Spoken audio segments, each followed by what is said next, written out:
There was blood on my keyboard the morning it all began. Not metaphorical, actual blood. I'd split my knuckle on the edge of a cheap desk drawer while reaching for a post-it, because corporate decided ergonomic upgrades were non-essential. I sat there, middle finger wrapped in a Starbucks napkin, listening to the slow hiss of my dual monitors booting up, when the first clue hit me. Every single admin credential I'd updated the night before had been rolled back. No ticket, no approval, no trace. It was like someone walked through my locked apartment while I slept and folded my underwear wrong on purpose. That's the part no one understands. Cyber sabotage doesn't always come with flashing red alerts or Russian ips. Sometimes it's just a feeling that your houseplant's been watered by the wrong hand. I opened Slack.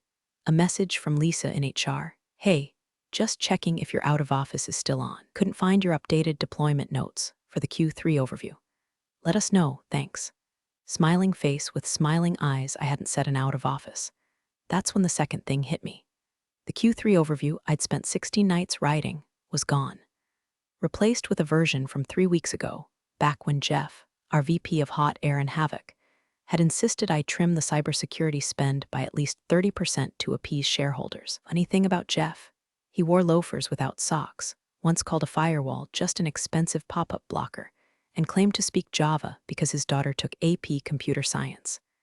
At 9:12 a.m., I was still bleeding when the invite dropped. Q3 all-hands strategy call, mandatory cameras on, hosted by Jeff. I clicked into the meeting just in time to hear him say it. Frankly, most of what she does is replaceable. Got AI for half of it now. He smirked like a used car dealer who just sold a minivan with 3 blown airbags.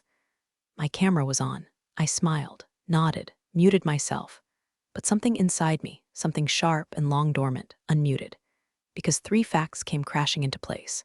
Someone had accessed my account at 2:47 a.m. from a location pinging 5 states away. That someone replaced my Q3 report with Jeff's neutered draft, one that conveniently positioned him as the hero who cut costs. And Lisa from HR? She wasn't checking in, she was laying a paper trail. The call kept droning. I opened Terminal. I still had backdoor access to our sandbox environment. Jeff had made me strip the audit logs for agility. Nobody would know if I peeked, or rearranged. One more thing, a week before, I'd quietly installed a kill switch buried so deep in the server cluster it looked like legacy junk code. Harmless, invisible, untraceable, unless you knew what you were looking at. And Jeff had no damn clue what I'd buried beneath his kingdom. At exactly 10:03 a.m., Jeff used the phrase proactive vulnerability redirection, which, translated from boardroom bullshit, meant we're ignoring every red flag until something actually explodes. I watched him speak like he was doing stand-up at a tech conference. Hands waving, voice smooth, buzzwords flowing like boxed wine at a company picnic. Zero trust architecture, AI augmentation, streamlined redundancy, all strung together with the confidence of a man who thinks Git is short for get it done. But behind his PowerPoint smile, I saw the truth. He wasn't just phasing me out. He was stealing my work, piece by piece. 3 days earlier, I'd caught a phantom login trying to access my private project repo, codenamed Icarus. It was our experimental server stabilization framework. Self-healing, scalable, the kind of architecture that could land a job at DARPA or melt a hedge fund if you flipped it inside out. It was my code, my sweat, my insomnia. And Jeff had mentioned Project Icarus to the CFO on a golf call. Only knew because I pulled the voice logs off our test call routing system, something he didn't even realize auto-recorded. He wasn't just trying to take credit. He was preparing to sell it. Internally first, likely under a renamed innovation initiative. Then maybe to an outside firm. One of those shadowy advisory groups with initials instead of names and teeth instead of contracts. And I was supposed to go quietly, minimize the Zoom call, and open the backdoor node I'd bookmarked. Sisyphus localhost /echo 13. No one else had access, not even the dev team. It was my playground, my sandbox, and Jeff had just given me permission, publicly, to light it all on fire. First step, I issued a silent echo ping to our secondary server rack in Des Moines. If it bounced back with a 200 code, it meant no one had altered the redundancy protocols yet. It bounced. I smiled. Second step, initiate Honeytrap protocol. See, I'd built a dummy admin panel months ago, just in case someone tried poking around where they didn't belong. It looked legit. All the bells and whistles. It even updated in real time with fake logs and false successes. Jeff had accessed it twice this week. He didn't realize the entire panel was feeding me his keystrokes. Every export, every password attempt, every search query, including this morning's entry, disable M. Tran user privileges before Friday merge Icarus documentation with new VP packet, how to delete git commit history remotely. I didn't cry. I didn't scream. I took another sip of my cold gas station coffee, opened my notepad, and wrote one sentence. He wants war. He'll get a lesson in extinction, because here's the thing about being replaceable. They only say that when they're standing on the scaffolding you built. Scaffolding shakes when you kick just the right bolt. I clicked Run Test Suite. The countdown had begun. By noon, I had a decision to make: burn the kingdom now or make him crown me first. The first would be fast, satisfying in a primal, scorched earth way. Flip the switch, erase his precious server mirrors, corrupt the redundancy backup he didn't even know was fake, and watch the quarterly earnings call disintegrate mid-slide. But the second would taste better. Let him walk into the boardroom thinking he's Prometheus with fire in his fist, and then snatch the torch right as he lights his own pants on fire. So I waited, played possum, even sent a Slack message that said, "Great insights on today's call, Jeff. Excited to align on Icarus rollout." He replied with a thumbs-up emoji and the word synergy. I nearly vomited. At 12:37 p.m., I got the second clue. Forwarded calendar invite. From someone I didn't know. Subject: Private Briefing Strategic Transition Plan Attendees. Jeff Carrington, CFO, External Counsel, New VP Infrastructure, TBD. I wasn't on the list. But I was still running silent scripts in the background of their calendar platform. A little leftover debug code from my days fixing their botched Exchange to Google migration sent anonymized copies of all internal invites to a dummy archive folder. That invite told me three things. Jeff was planning a full infrastructure reorg without consulting engineering. Legal was in on it, which meant NDAs were likely drafted and severance talks already scheduled. New VP Infrastructure, TBD, meant I was already out. They just hadn't told me yet. And then, the wild card. At 1:14 p.m., I got a DM from a burner LinkedIn account. No picture, no name, just a message. "You don't know me, but I know what he's doing. You built Icarus. I have proof. We need to talk. Tonight. 9 p.m. Same rooftop where you fixed the signal repeater in 21. Whoever it was knew too much. That repeater fix wasn't in any ticketing system. I did it during a building-wide outage, crawling through ceiling panels on a Sunday with a headlamp and duct tape because Jeff had refused to hire another infrastructure lead. I hadn't told anyone I did it, which meant this wasn't a colleague. This was someone watching from the shadows, an ally or a trap. Either way, it changed everything. So I changed my strategy. Instead of launching Icarus Retaliation, I launched Project Medusa, decoy operation that simulates unauthorized access and triggers automatic security audits. The kind that overloads compliance with noise and sends Jeff scrambling for answers he'll never find. By 3:00 p.m., Legal was pinging me. "Hi, Michelle, we're seeing unusual activity on the East Coast servers. Can you confirm if this is scheduled maintenance?" I replied, "Not from me. Might want to check with Jeff. He's leading in for transition now, right?"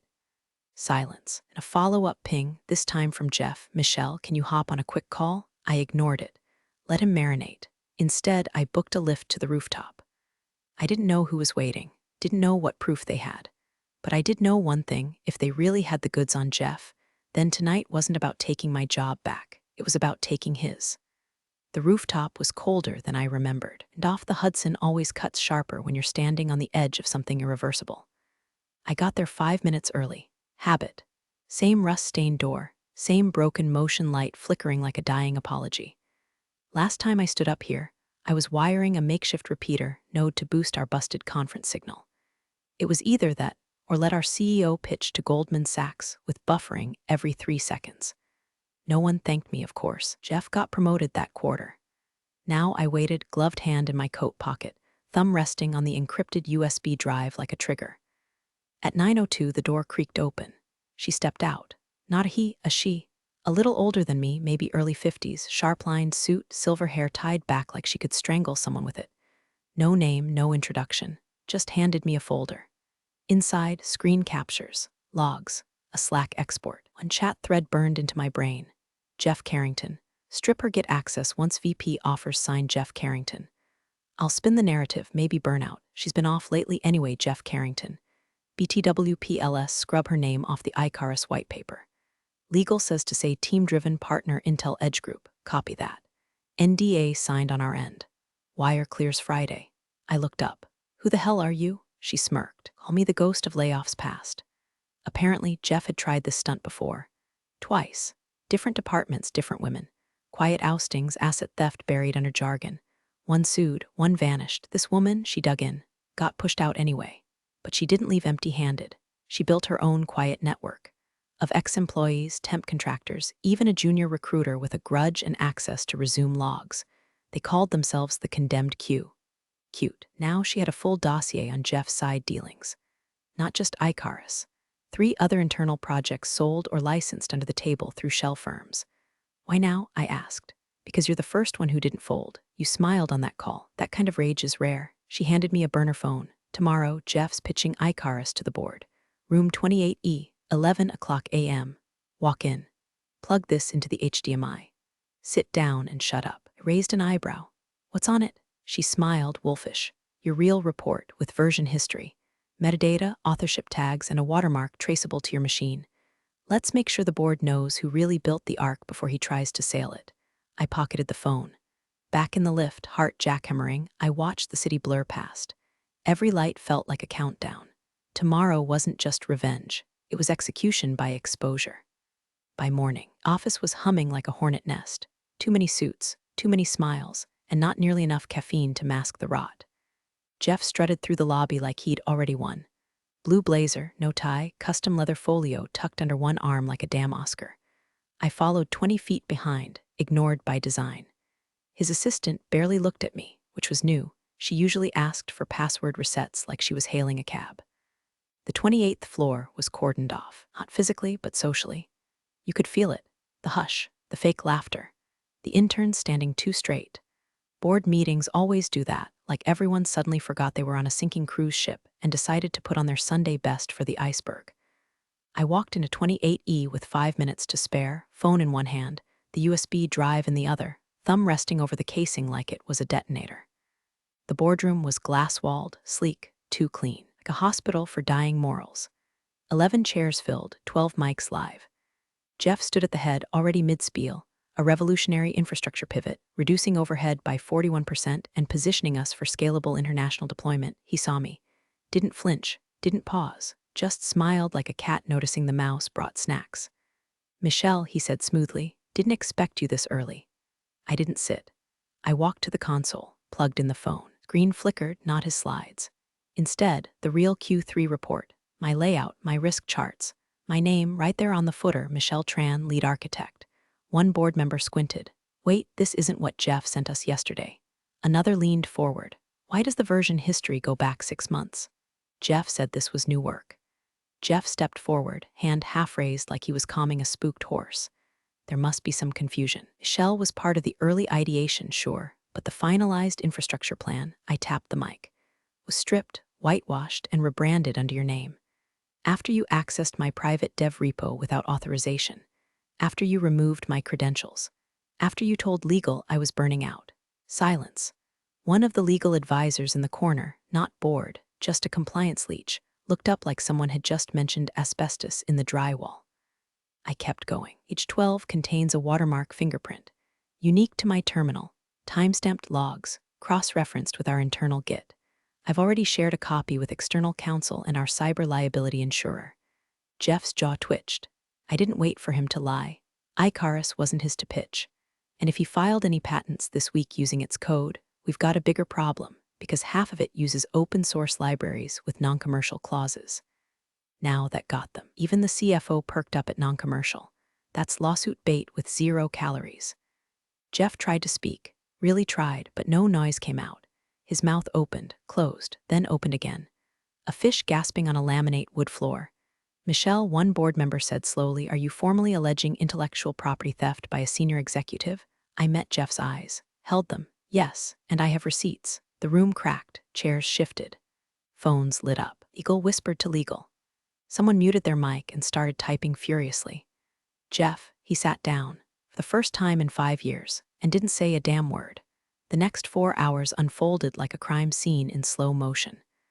By 1:37 p.m., Jeff had been invited to take a personal leave of absence, which in corporate speak is the HR equivalent of a throat punch followed by a courtesy mint.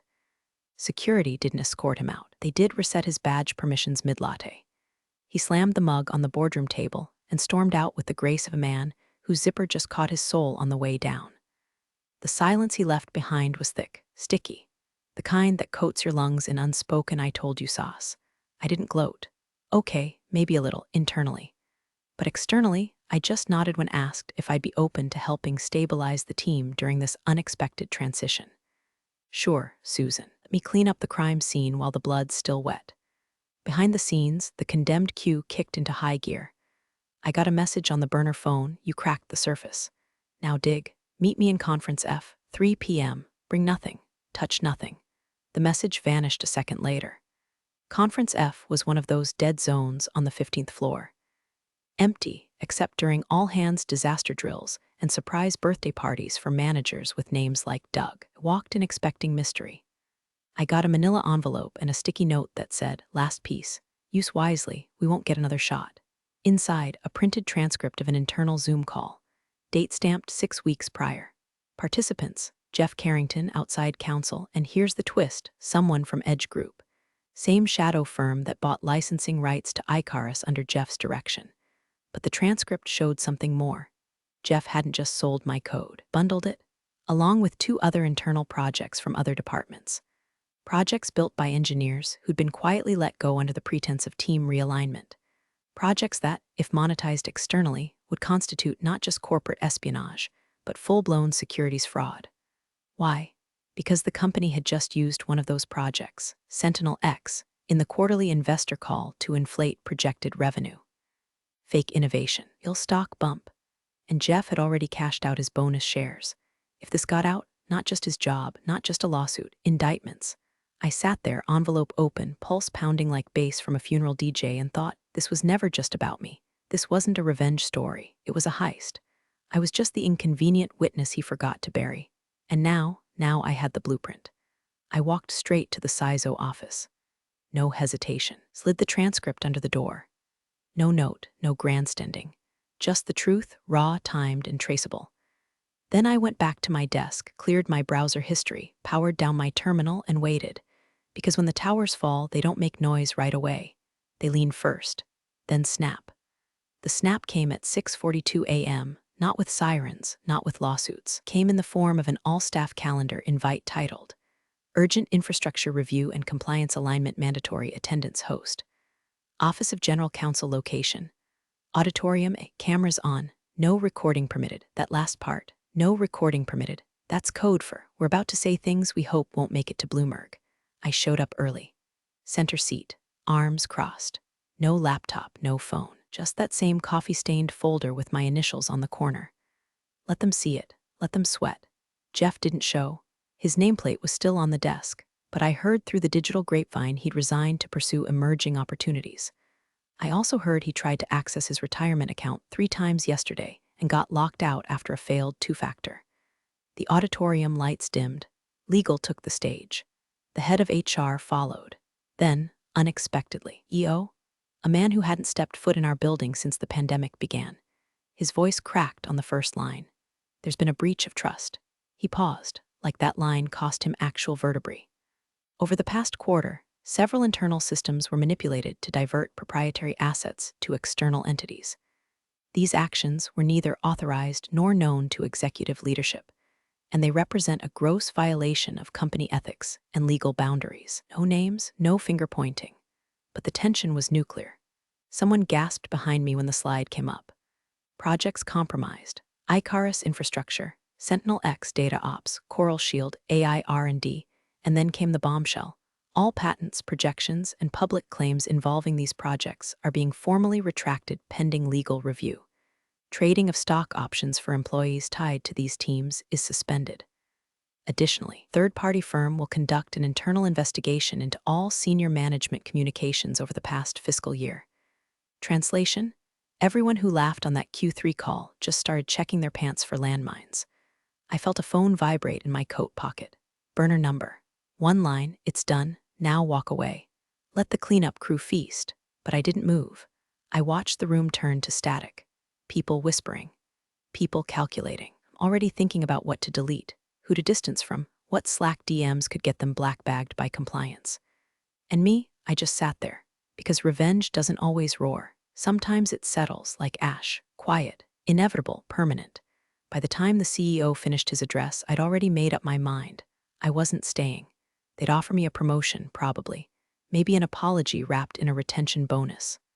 Let them. Built a system so stable it could carry their weight long after I disappeared. But I wasn't going to carry them anymore. They could keep their title. I already had what mattered. My name, my proof, and soon my exit. The box they gave me was too small. I don't mean metaphorically, I mean literally. 10 years of tech manuals, prototype sketches, and stress-eaten granola bars barely fit. I left the ceramic world's okayest engineer mug on my desk. It'd haunt whoever sat there next. As I walked out, badge clipped to the top flap, people parted like I was radioactive. Half smiled like they didn't know whether to congratulate me or call the FBI. The other half didn't make eye contact at all. I took the stairs. Elevator farewells are for cowards and cowards in training. And as the heavy steel door shut behind me for the last time, I realized I didn't feel rage or pride or grief. I felt clean. Say revenge is hollow, that it doesn't bring peace. They've never had a billionaire board member corner them in the hallway to say, I read the report. You should have been VP 2 years ago, and then apologize. They've never seen a man like Jeff, a man who once joked that women in tech were diversity trophies, get perp-walked through the glass lobby by 2 compliance officers and a federal observer with a clipboard. Never watched a stock freeze mid-market because of an ethics halt tied directly to a tampered Git commit with your initials still on it. I did, and I smiled. 3 weeks later, I got a postcard, no return address, just a rooftop sketch and 5 words, next time we build louder. I flushed the burner phone that night, transferred my savings into a new account under a new LLC, Obelisk Systems. The condemned queue, still active, still watching. Don't crash servers for fun. We crash them for justice. And every now and then, someone slips into our inbox with a story like mine or worse. They whisper secrets and send receipts. And sometimes they leave with fire in their hands. Me, I live quiet now. No LinkedIn. No titles. But sometimes, when I miss the chaos, I queue up the Q3 all-hands replay. The version before they pulled it offline. Right at the moment when Jeff calls me replaceable, I pause the video, mute it. Then I lean back, sip my wine, and whisper, "So were your servers, idiot."